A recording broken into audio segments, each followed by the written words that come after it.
আপনার আমার সন্তানদেরকে আমরা ইংলিশ শেখানোর জন্য, গণিত শেখানোর জন্য মাসে 2000 টাকা বেতন দিয়ে আমার সন্তানকে গণিত শিখাইলাম, মাসে 3000 টাকা বেতন দিয়ে আমার সন্তানকে আমি ইংলিশ শিখাইলাম।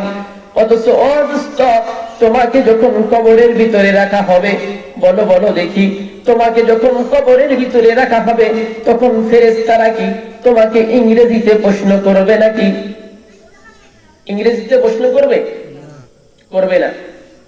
আপনাকে আমাকে যখন কবরের ভিতরে রাখা হবে, আপনার আমার আত্মীয় স্বজন যখন সবাই আমাকে ছেড়ে, আমাকে যখন দাফন করে যখন বাড়ির দিকে রওনা হয়ে যাবে, তখন ওই কবরের ভিতরে আপনাকে আমাকে প্রশ্ন করার জন্য আল্লাহ তাআলা ফেরেশতাদেরকে পাঠিয়ে দিবে। ফেরেশতারা ওই কবরের ভিতরে আসার পর ওই বান্দাকে জিজ্ঞেস করবে, রবের পরিচয় দাও, ধর্মের পরিচয় দাও।